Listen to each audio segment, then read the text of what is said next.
Hello everyone. ఈ వీడియోలో మనం Telugu Titans versus Haryana Steelers ఒక మ్యాచ్ ప్రివ్యూ అయితే చూడబోతున్నాం. ఈ వీడియోలో మనం డిస్కస్ చేయబోయే టాపిక్స్ ఏంటంటే, టూ టీమ్స్ కి మధ్య హెడ్ టు హెడ్ రికార్డ్ ఎలా ఉంది, లాస్ట్ 5 గేమ్స్ యొక్క రిజల్ట్స్ ఏంటి, టూ టీమ్ స్టార్టింగ్ 7 ఎలా ఉండే ఛాన్స్ ఉంది, పీకేఎల్ సీజన్ 12 లో Titan players and Haryana players యొక్క పర్ఫార్మెన్స్ ఎలా ఉంది, ఫైనల్ గా టూ టీమ్ కోచెస్ యొక్క పీకేఎల్ రికార్డ్ ఎలా ఉందనేది చూద్దాం.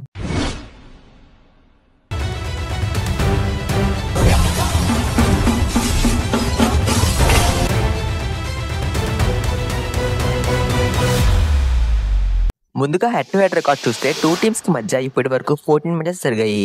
ఇందులో టైటాన్స్ టీమ్ 6 మ్యాచెస్ లో విన్ అయింది అండ్ హర్యానా టీమ్ 7 మ్యాచెస్ లో విన్ అయింది. ఒక మ్యాచ్ టైగా ముగిసింది. లాస్ట్ 5 గేమ్స్ యొక్క రిజల్ట్ చూస్తే టైటాన్స్ టీమ్ 3 మ్యాచెస్ లో విన్ అయింది అండ్ హర్యానా టీమ్ 2 మ్యాచెస్ లో విన్ అయింది.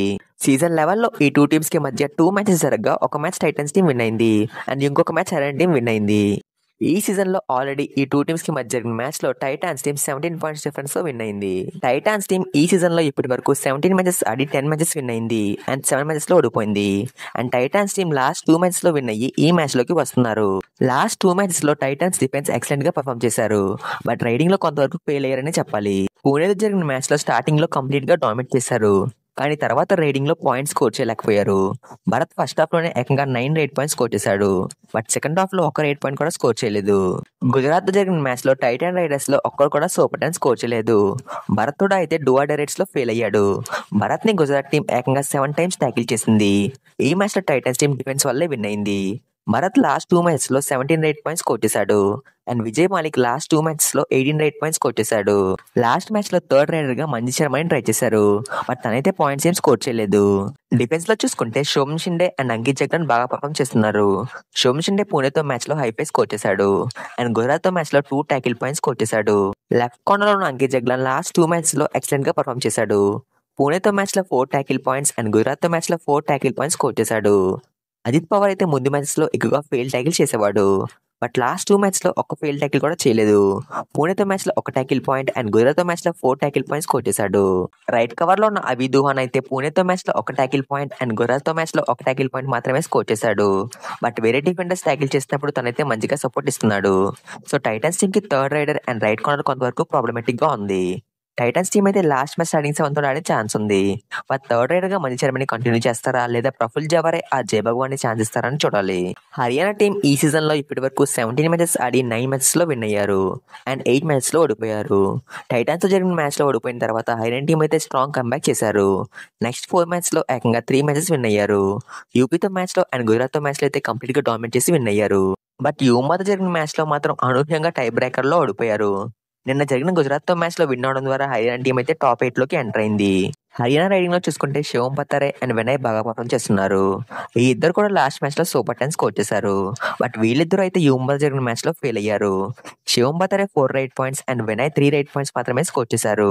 ఈ సీజన్ లో శివం పత్తారే ఓవరాల్ గా 17 మ్యాచెస్ ఆడి 141 రైట్ పాయింట్స్ స్కోర్ చేశాడు. ఇందులో 6 సూపర్ 10s ఉన్నాయి and Vinay 16 matches Audi 119 right points score చేశాడు. ఇందులో 5 సూపర్ 10s ఉన్నాయి. డిఫెన్స్ లో చూసుకుంటే హర్యానా కెప్టెన్ అయిన జైదీప్ ఆకాశమే హద్దుగా చెలరేగుతున్నాడు.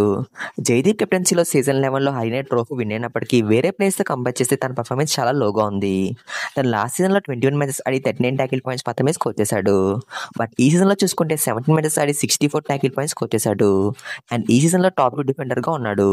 తను ఏకంగా 7 హైఫైస్ అండ్ 13 సూపర్ ట్యాకిల్ స్కోర్ చేశాడు. జైదీప్ యూమోతో మ్యాచ్ లో ఏకంగా 9 ట్యాకిల్ పాయింట్స్ స్కోర్ చేశాడు. ఇందులో 2 సూపర్ ట్యాకిల్స్ ఉన్నాయి, బట్ తన బ్యాడ్ లక్ ఎలా ఉందంటే యూమోతో మ్యాచ్ లో అండ్ ఢిల్లీతో మ్యాచ్ లో టై బ్రేకర్ లో ఫెయిల్ ట్యాకిల్ చేశాడు. దీంతో opponent riders multi points score చేయడంతో హర్యానా టీం ఈ 2 మ్యాచెస్ లో ఓడిపోయింది. కబడ్డీ డిఫెండర్ అయిన నీరజ్ కుమార్ ముందు మ్యాచ్ లో బాగా పర్ఫామ్ చేయలేదు, కానీ లాస్ట్ 2 మ్యాచెస్ లో బాగా పర్ఫామ్ చేశాడు. గుజరాత్ తో మ్యాచ్ లో 4 ట్యాకిల్ పాయింట్స్ అండ్ యూపీతో మ్యాచ్ లో 4 ట్యాకిల్ పాయింట్స్ స్కోర్ చేశాడు. తను ఓవరాల్ గా ఈ సీజన్ లో 17 మ్యాచెస్ ఆడి 24 ట్యాకిల్ పాయింట్స్ స్కోర్ చేశాడు. పీకేలో లెజెండరీ ప్లేయర్ అయిన సందీప్ నర్వాల్ మీకు తెలిసే ఉంటాడు. తన బ్రదర్ అయిన సాహిల్ నర్వాల్ అయితే ఎక్సలెంట్ గా పర్ఫామ్ చేస్తున్నాడు. తను ఆడిన లాస్ట్ 3 మ్యాచ్ లో కూడా పాయింట్స్ స్కోర్ చేశాడు. యూపీతో మ్యాచ్ లో 4 ట్యాకిల్ పాయింట్స్ అండ్ పాట్నాతో మ్యాచ్ లో 3 ట్యాకిల్ పాయింట్స్ స్కోర్ చేశాడు అండ్ యూమోతో మ్యాచ్ లో అయితే హైపై స్కోర్ చేశాడు అండ్ తను చేసిన ట్యాకిల్ వల్ల అయితే మ్యాచ్ టై బ్రేకర్ వరకు వెళ్ళింది. తను ఓవరాల్ గా ఈ సీజన్ లో 12 మ్యాచెస్ ఆడి 23 ట్యాకిల్ పాయింట్స్ స్కోర్ చేశాడు. హర్యానా టీం కి కోచ్ గా మన్ప్రీత్ సింగ్ ఉన్నారు. ఈయన కోచింగ్ లో హర్యానా టీం సీజన్ 10 లో ఫైనల్ కి రీచ్ అయింది అండ్ సీజన్ 11 లో ట్రోఫీ విన్ అయింది.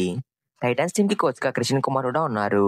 ఈయన కోచింగ్ లో ఢిల్లీ టీం సీజన్ 7 లో ఫైనల్స్ కి రీచ్ అయింది అండ్ సీజన్ 8 లో ట్రోఫీ విన్ అయింది. మరి ఈ మ్యాచ్ లో ఏ టీం విన్ అవుద్ది అనుకుంటున్నారో కామెంట్ చేయండి. 100 వీడియోలు చూస్తే వీరుడు అంటారు, అదే ఒక్క ఛానల్ ని సబ్స్క్రైబ్ చేసిన దేవుడు అంటారు. సొంత సబ్స్క్రైబర్స్ లేరు తెలుసా నాకు. ఉంటే నా ఛానల్ కొంటారు లేదా యూట్యూబ్ కొంటారు. సొంత సబ్స్క్రైబర్స్ ఎక్కడ ఉన్నారు నాకు? నా సబ్స్క్రైబర్స్ అనుకుని సబ్స్క్రైబర్స్ ఇంటికి పరిగెట్టుకుని వెళ్ళిపోయి స్వేచ్ఛ ఉందా నాకు? నా సబ్స్క్రైబర్స్ అయితే నా 2 ఛానల్స్ కి ఒకేలా ఉంటారు కదా. నా ఛానల్ సబ్స్క్రైబర్స్ వాళ్ళు, నాదెట్ అవుతుంది? Where are my subscribers? Where are my? Where do my channel belong?